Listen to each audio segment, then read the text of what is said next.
Hello everyone, welcome to my YouTube channel commerce की शिक्षा। आज की इस क्लास में हम डिस्कस करेंगे Maslow's need hierarchy theory of motivation. Motivation का टॉपिक ही हम कंटिन्यू कर रहे थे और उसमें ये थ्योरी थी आपकी, राइट। सो ये जो थ्योरी है, ठीक है, बहुत इंपॉर्टेंट है आपके एग्जाम पॉइंट ऑफ व्यू से। मतलब मोस्टली इससे क्वेश्चन आता ही है, राइट। तो इस चैप्टर में अगर सबसे इंपॉर्टेंट आप किसी को मानेंगे तो थ्योरी ऑफ मोटिवेशन को मानेंगे, राइट। तो ये मार्क कर लीजिए कि ये बहुत इंपॉर्टेंट है। अब आ जाते हैं इस थ्योरी के बारे में। ये थ्योरी क्या है, क्यों दी गई है। तो इस नाम से तो आपको ये कंफर्म हो गया कि ये मोटिवेशन की थ्योरी है, यानी इसमें मोटिवेशन को लेकर बात की गई है। ये थ्योरी दी किसने थी? अब्राहम मास्लो ने। अब्राहम मास्लो जो कि एक साइकोलॉजिस्ट थे, उन्होंने ये थ्योरी दी थी। ये नाम आप याद रखेंगे, जब भी आपके पास मोटिवेशन की थ्योरी आएगी लिखने के लिए तो आप इस नाम को ज़रूर लिखेंगे, ठीक है। अब्राहम मास्लो जो कि एक साइकोलॉजिस्ट थे, इन्होंने जो थ्योरी दी, इनकी जो थ्योरी थी वो बेस्ड थी किस पर? ह्यूमन नीड्स पर। ह्यूमन नीड्स पर बेस्ड थी। He felt that within every human being there exist a hierarchy of needs. उन्होंने अपनी इस थ्योरी में क्या प्रूव किया है कि हर एक ह्यूमन बीइंग की कुछ नीड्स होती हैं, ठीक है। आपकी अपनी लाइफ में अपनी कुछ नीड्स होंगी, मेरी अपनी लाइफ में मेरी कुछ नीड्स हैं। हर एक ह्यूमन बीइंग की कुछ डिफरेंट डिफरेंट नीड्स होती हैं, और अगर आपको चाहिए कि वो मोटिवेट होकर काम करे आपके लिए, तो आपको उसकी नीड्स को सेटिस्फाई करना होगा। एक एग्जाम्पल से समझो। आप एक ऑर्गेनाइजेशन में वर्क करते हैं, एक जॉब करते हैं, ठीक है। 9 to 5 आप जॉब करते हैं। क्यों करते हैं? आप 9 to 5 पूरे दिन काम कर रहे हैं, वहाँ पर पूरी मेहनत कर रहे हैं। रीज़न क्या है? रीज़न ये है कि मंथ के एंड में आपको सैलरी मिलेगी, ठीक है। वो सैलरी आपकी नीड है, क्योंकि सैलरी अगर मिलेगी तभी आप अपना घर चला पाएंगे, राइट। तो ये आपकी क्या है? बेसिक नीड है। अगर सैलरी मिलेगी तभी आप काम करेंगे, राइट। तो इस सैलरी की वजह से आप पूरे महीने मेहनत करते हैं, 9 से 5 आप वर्क करते हैं, तब जाकर at the end of the month आपको वो सैलरी मिलती है, ठीक है। तो यहाँ पर सैलरी आपके लिए क्या है? एक नीड को फुलफिल करेगी। सैलरी आपकी नीड को फुलफिल करेगी। आपकी बेसिक नीड्स जो भी हैं वो सैलरी से ही पूरी हो सकती हैं, राइट। तो कहीं ना कहीं ये नीड मेरे लिए क्या बन गई? मोटिवेशन। मोटिवेशन क्या होता है? जो हमें मतलब कहता है, फोर्स करता है कि भाई आप वर्क करो तभी आपकी ये नीड पूरी होगी, राइट। तो ये नीड मेरे को फोर्स करती है कि अगर मुझे अपनी ये नीड फुलफिल करनी है तो मुझे जॉब करनी है, क्योंकि जॉब करने पर ही मुझे सैलरी मिलेगी जिससे मैं अपनी नीड्स फुलफिल कर पाऊंगा, ठीक है। तो कहीं ना कहीं ये सैलरी, ये नीड आपके लिए क्या बन जाती है? एक मोटिवेशन फैक्टर बन जाती है। तो यही इस थ्योरी में अब्राहम मैस्लो ने प्रूव किया है कि हर एक ह्यूमन बीइंग की कुछ नीड्स हैं, और एज अ मैनेजर आपको उन नीड्स को आइडेंटिफाई करना है, और उन नीड्स के ज़रिए ही आपको जो भी एम्प्लॉय है उसे मोटिवेट करना है, राइट।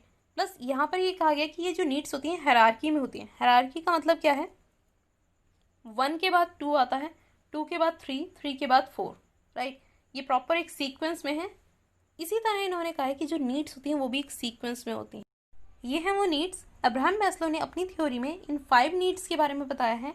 क्या है ये नीड्स? बेसिक और फिजियोलॉजिकल नीड्स। यहाँ पर स्लैश लगा लीजिएगा, ये दोनों ही नाम होते हैं, बेसिक नीड्स और फिजियोलॉजिकल नीड्स। तो बेसिक नीड्स के नाम पे अगर मैं आपसे पूछूं तो आपको एक डायलॉग याद आएगा, रोटी कपड़ा और मकान, राइट। एग्जैक्टली यही हमारी बेसिक नीड्स होती हैं, राइट। तो रियल लाइफ में आपकी ये बेसिक नीड्स हैं, और अगर आप एक ऑर्गेनाइजेशन में जा रहे हैं वर्क करने के लिए तो आपकी बेसिक नीड क्या है कि ये जो रोटी कपड़ा मकान है, इट मीन्स फूड शेल्टर, जो भी चीज़ें हैं वो फुलफिल हो सकते हैं, उन नीड्स को आप फुलफिल कर सकें। तो उसके लिए आपको क्या चाहिए? बेसिक सैलरी, ठीक है। तो ऑर्गेनाइजेशन के कॉन्टेक्स्ट में अगर देखें तो बेसिक नीड वहाँ पर आपकी क्या हो जाती है? सैलरी, जो आपकी नीड्स को सेटिस्फाई करेगी। सेकेंड नीड है आपकी सेफ्टी और सिक्योरिटी नीड। देखो, सबसे पहले बेसिक और फिजियोलॉजिकल नीड थी, ये आपकी फुलफिल हो गई, ठीक है। यानी जिस भी ऑर्गेनाइजेशन में आप वर्क करें, आप ये मान लीजिए कि वहाँ अब आपको अच्छी सैलरी मिल रही है, ठीक है। तो आपको वहाँ 5 years हो गए काम करते हुए, एक अच्छी सैलरी मिल रही थी, तो ये नीड आपकी वहाँ पर क्या हो गई? फुलफिल हो गई, राइट। अब इसके बाद हम नेक्स्ट लेवल पर जाएंगे। नेक्स्ट लेवल क्यों? देखो, आप बचपन में किस पर चलते थे? वॉकर पर चलते थे, राइट। वॉकर के बाद आप आ गए 4 व्हीलर्स वाली जो बाईसाइकिल आती थी, फिर उसके बाद आप 2 व्हीलर्स वाली बाईसाइकिल पर आ गए, फिर उसके बाद अब इस एज में आप स्कूटी और बाइक्स पर आ गए हैं, और आने वाली एज में आप कार में चलेंगे, राइट। तो अब मुझे बताओ, स्कूटी और बाइक आज के टाइम पे जिनके पास भी है, क्या उन्हें इस टाइम वॉकर की नीड है? अगर मैं उन्हें कहूँ कि स्कूटी रिप्लेस करके वॉकर ले लीजिए, तो क्या आपको वो चाहिए? नहीं, आपको नहीं चाहिए, क्योंकि वो नीड आपकी फुलफिल हो चुकी है। जिस एज में आपको वो नीड चाहिए थी, ठीक है, वो नीड आपकी फुलफिल हो गई। इस टाइम पर आपको अगर मैं वॉकर दूं गिफ्ट में तो आप उससे बिल्कुल खुश नहीं होंगे। यानी जो नीड एक बार फुलफिल हो गई वो दूसरी बार आपको, मैं अगर उसी को आपको दूंगी तो वो आपको कभी भी मोटिवेट नहीं करेगी, वो आपको कभी भी खुश नहीं करेगी। Got my point. नेक्स्ट है आपका, देखो, इसलिए सेफ्टी। बेसिक नीड मेरी फुलफिल हो गई, यानी मुझे अच्छी सैलरी मिल रही है। फिर आ जाती है सेफ्टी नीड। भाई एक ऑर्गेनाइजेशन में 5 साल मैंने काम कर लिया, अब मुझे ये भी लगता है कि कहीं ये ऑर्गेनाइजेशन मेरी छूट गई तो मुझे दूसरी जगह जॉब ढूंढनी पड़ेगी, दूसरी जगह फिर मुझे सर्च करना पड़ेगा सारी चीज़ें, और स्टार्टिंग लेवल से मुझे फिर से शुरू करना पड़ेगा, राइट। तो अब मुझे चाहिए एक सिक्योरिटी नीड, यानी मेरी जॉब अब क्या हो जाए, सिक्योर हो जाए। अगर मुझे इसी कंपनी में अच्छी सैलरी मिल रही है तो मेरी यहाँ जॉब भी सिक्योर हो जाए कि एक एज तक मैं यहीं पर वर्क करता रहूँ, right. So provide security from physical and emotional harm, example job security and stability. ठीक है, तो ये जो नीड होती है इसमें आपको फिजिकल एंड इमोशनल हार्म से सिक्योरिटी चाहिए होती है। तो यहाँ पर आपको जॉब सिक्योरिटी और स्टेबिलिटी, यानी जॉब सिक्योरिटी है आपको परमानेंट कर दिया जाए तो आपको लगेगा कि हाँ, तो आप मोटिवेट होंगे कि अगर वो परमानेंट कर दिया तो आप उस ऑर्गेनाइजेशन में अपनी एज तक, जो रिटायरमेंट की एज है तब तक वहाँ आप वर्क करेंगे। ठीक है, या आपको अदर इंश्योरेंस कवर वगैरह दे दिए जाएँ। ठीक है, बहुत सारी चीज़ें होती हैं कि आपकी जॉब को सिक्योर करने के लिए। तो यहाँ मुझे सेफ्टी और सिक्योरिटी नीड चाहिए कि ये चीज़ मेरे पास होनी ही चाहिए। ठीक है, तो अब देखो, पहली नीड पे हम आ गए, दूसरी नीड पे आ गए। मेरे पास अच्छी सैलरी भी आ रही है और मेरी जॉब सिक्योर भी हो गई। अब तीसरी मेरी क्या रिक्वायरमेंट होगी, क्या नीड होगी, वो होगी एफिलिएशन और बिलोंगिंग नीड। एफिलिएशन और बिलोंगिंग नीड क्या होती है? These needs refer to affection, sense of belongingness, acceptance and friendship for mental satisfaction. देखो, पूरी ज़िंदगी आप सिर्फ एक अच्छी सैलरी के सहारे नहीं जी सकते। You need friends, right. आप चाहते हो कि लोग आपको जाने, आपको एक्सेप्ट करें, आपका एक ग्रुप बने, ठीक है, जहाँ पर आपको मेंटल सेटिस्फेक्शन मिल सके। सैलरी आपको मिल रही है, आपकी जॉब सिक्योर हो गई, इन स्पाइट ऑफ दैट लोगों को मेंटल सेटिस्फेक्शन नहीं मिलती। अभी आपने रिसेंट सुशांत सिंह राजपूत का केस सुना होगा। He was too successful in his life, उनके पास सब कुछ था बट उनके पास क्या चीज़ नहीं थी? Mental satisfaction. फ्रेंड्स नहीं थे या what ever the reason behind that, लेकिन उनकी बेसिक नीड्स फुलफिल थी, उनकी सेफ्टी नीड भी फुलफिल थी। ठीक है, उनकी लाइफ सिक्योर थी, बेसिक नीड्स भी फुलफिल थी। सिर्फ ये नीड, उनकी एफिलिएशन और बिलोंगिंग नीड, ये उनकी फुलफिल नहीं थी। यानी आपको जो चाहिए कि लोग आपको एक्सेप्ट करें, सोसाइटी आपको एक्सेप्ट करे, आपके फ्रेंड्स आपको एक्सेप्ट करें, वो उन्हें नहीं मिला। ठीक है, जिस वजह से वो नीड उनकी फुलफिल नहीं हुई और उसका रीज़न बहुत ही ज़्यादा बुरा रहा, राइट। तो यही कहा जाता है कि थर्ड नीड आती है आपकी अफेक्शन और बिलोंगिंग नीड। तो इन शॉर्ट इस नीड में आपको क्या चाहिए कि लोग आपको एक्सेप्ट कर लें अच्छे तरीके से, राइट। नेक्स्ट आ जाती है स्टीम नीड। भाई आपकी अच्छी फ्रेंडशिप भी है, आप मेंटली भी सेटिस्फाई हैं, आपकी जॉब सिक्योर भी है और आपकी बेसिक नीड भी फुलफिल है। ये तीनों नीड आपकी फुलफिल हो गई। इसके बाद मुझे और क्या चाहिए? इसके बाद मुझे चाहिए स्टीम नीड्स। मेरी जो नीड्स अराइज हो रही हैं, देखो, एक नीड फुलफिल हुई तो दूसरी नीड अराइज हुई, दूसरी नीड फुलफिल हुई तो तीसरी नीड अराइज हुई।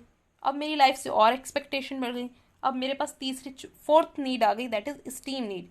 अब मुझे क्या चाहिए कि भाई अगर मैं वर्क कर रही हूँ तो मुझे self respect, Prestige, status, recognition and attention चाहिए। ये तो एक नॉर्मल पर्सन जी लिया लाइफ। ठीक है, एक नॉर्मल पर्सन की इतनी नीड फुलफिल हो जाती हैं तो वो सेटिस्फाई हो जाता है अपनी लाइफ में। इसके बियॉन्ड जो जाते हैं ना, वो थोड़ा एक्स्ट्रा ऑर्डिनरी लेवल वाले जाते हैं। ठीक है, इन नीड तक मैंने अपने आप को सेटिस्फाई कर लिया, इसके बियॉन्ड एक्स्ट्रा ऑर्डिनरी लेवल हो जाएगा, क्योंकि इसमें आपको क्या चाहिए? पहली चीज़ कि आपका एक स्टेटस बने सोसाइटी में। ठीक है, लोग आपको आपके नाम से ज़्यादा आपके काम से जाने, कि आपका जो काम है वो इतना अच्छा होना चाहिए, इतना रिप्रेजेंटेटिव होना चाहिए कि लोग आपको उस काम से जाने कि हाँ, कि इस पर्सन ने इस प्रोजेक्ट में डील किया था या इस वर्क के लिए फेमस हैं, राइट। तो आप चाहिए कि आपको लोग आपकी रिस्पेक्ट करें। ठीक है, प्रेस्टीज बने आपकी मार्केट में, एक स्टेटस रहे, रिकॉग्निशन, लोग आपको जाने। ठीक है, प्लस अटेंशन दें आपको, सेल्फ रिस्पेक्ट आपकी बनी रहे। ठीक है, तो ये आ जाती है आपकी स्टीम नीड्स में। ठीक, तो चलो आपकी फर्स्ट भी नीड पूरी हुई, सेकंड भी, थर्ड भी और फोर्थ भी। अब आ जाते हैं फिफ्थ पर। इस नीड के बाद आपकी लाइफ में कोई नीड बचेगी नहीं। अगर आप इस नीड पर पहुंच गए, इट मीन्स आपने अपनी लाइफ भरपूर जी ली, आपको सब कुछ मिला है लाइफ में, राइट। तो ये नीड होती है आपकी सेल्फ एक्चुअलाइजेशन नीड।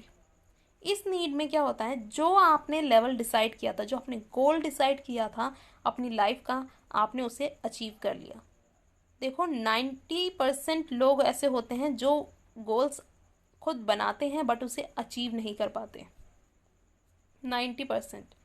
10% ही होते हैं जो उन्होंने गोल्स एक्चुअल में अपने लाइफ के लिए डिसाइड किए थे वो उसे अचीव कर पाते हैं, राइट। तो इसीलिए कहा जाता है सेल्फ एक्चुअलाइजेशन नीड क्या है, ये हाईएस्ट लेवल ऑफ नीड है इन द हायरार्की, यानी सबसे अपर लेवल पर ये आती है।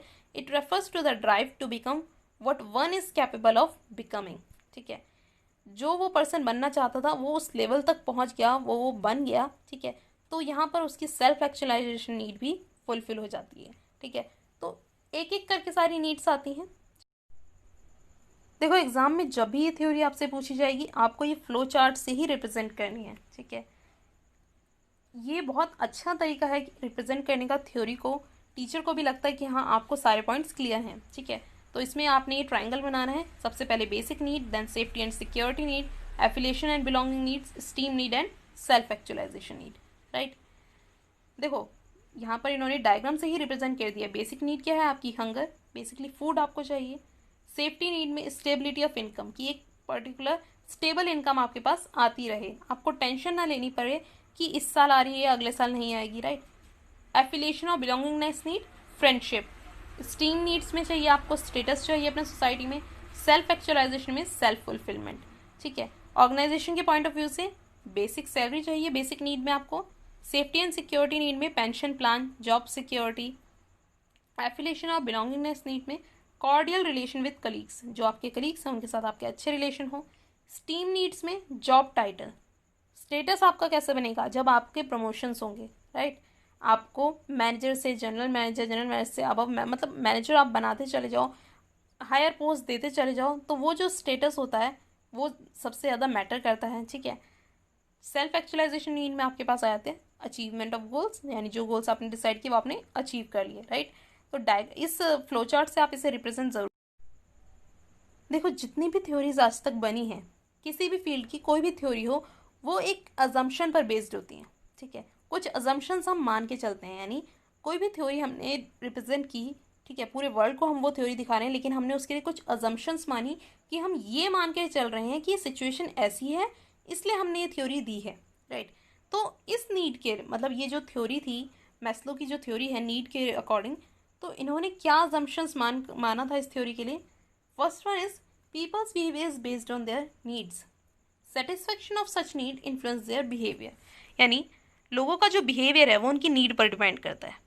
जैसे ही उनकी नीड मतलब जैसे उनकी नीड फुलफिल होती जाएगी वैसे उनका बिहेवियर भी चेंज होता जाएगा, राइट। देखो सिंपल सी बात है, जिसके बेसिक नीड ही नहीं क्लियर हैं उसके बिहेवियर में डिफरेंस आएगा, और जो एकदम सेल्फ एक्चुअलाइजेशन पॉइंट पर पहुंच गया है, सारे गोल्स अचीव कर गया है, टॉप लेवल पर है अपनी लाइफ में, उसका बिहेवियर डिफरेंट होगा, राइट। तो उन्होंने कहा peoples behaviour is based on their need, उनकी नीड के अकॉर्डिंग होता है बिहेवियर, और अगर हम इन नीड्स को सेटिस्फाई कर पाएँ तो हम उनके बिहेवियर को इन्फ्लुएंस भी कर सकते हैं। ठीक है, उनके बिहेवियर में चेंज ला सकते हैं, लेकिन उसके लिए हमें उनकी नीड्स को सेटिस्फाई करना पड़ेगा। फर्स्ट असम्पशन ये थी।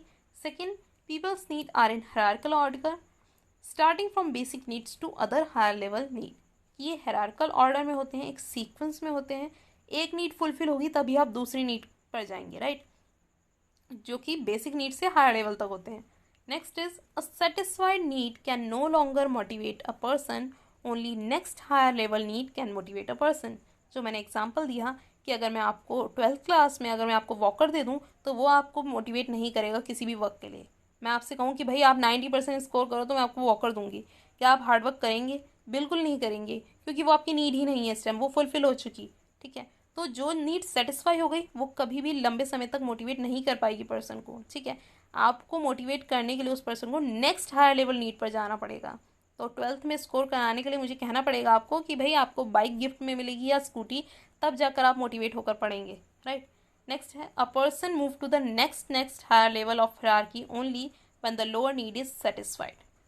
एक पर्सन नेक्स्ट नीड पर कब जाता है? जब उसकी लोअर नीड सेटिस्फाई हो जाती है।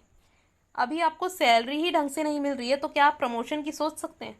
नहीं सोच सकते। तो पहले आपको सैलरी वाली नीड पूरी करनी होगी, तब जाकर आप प्रमोशन पर जाएंगे। तो इन्होंने यही कहा है कि जब तक एक नीड पूरी नहीं होती आप हायर लेवल नीड पर नहीं जा सकते, राइट। आप स्टेप बाय स्टेप ही जाएंगे। तो ये कुछ अजम्पशंस थी जिनके बेसिस पर उन्होंने थ्योरी दी। तो एट द एंड इसका कंक्लूजन क्या निकला कि हर एक ह्यूमन बीइंग में कुछ नीड्स होती हैं, physiological needs, social needs, safety need, esteem needs and self actualisation need. और यही सारी वो नीड हैं जो एक एम्प्लॉय को, एक पर्सन को मोटिवेट करते हैं कुछ करने के लिए, ठीक है। तो एज अ मैनेजर आपको अंडरस्टैंड करना पड़ेगा कि लोगों की क्या नीड्स हैं, उसी के अकॉर्डिंग उन्हें आपको मोटिवेट करना होगा, ठीक है। Satisfaction of these needs, managers must offer different incentives, monetary and non-monetary, to employees depending on the level in which the person belongs. यानी इन नीड्स को सेटिस्फाई करने के लिए एज अ मैनेजर आप क्या करोगे, आप डिफरेंट डिफरेंट इंसेंटिव्स दोगे। जिस पर्सन की जो नीड है उसके अकॉर्डिंग आप उसे इंसेंटिव दोगे। वो मॉनेटरी भी हो सकता है और नॉन मॉनेटरी भी। मॉनेटरी मतलब इन टर्म्स ऑफ मनी, ठीक है। सैलरी जिसे चाहिए उसे आप सैलरी की तरह से ही आप उसे मोटिवेट कर सकते हो। नॉन मॉनेटरी स्टेटस जिसे चाहिए, जिसे प्रमोशन चाहिए, ठीक है। तो ये दोनों ही इंसेंटिव्स यूज़ कर कर आप उन्हें मोटिवेट कर सकते हैं। डिपेंड करता है वो किस लेवल पर हैं, कौन सी नीड उनकी है जिसे आपको फुलफिल करना है, राइट। सो ये थी आपकी Maslow's need hierarchy theory of motivation. I hope आपको ये थ्योरी बहुत अच्छे से क्लियर हो गई होगी। अभी भी आपका कोई डाउट है तो आप मुझसे कमेंट बॉक्स में पूछ सकते हैं। Thanks for watching and please like, subscribe and share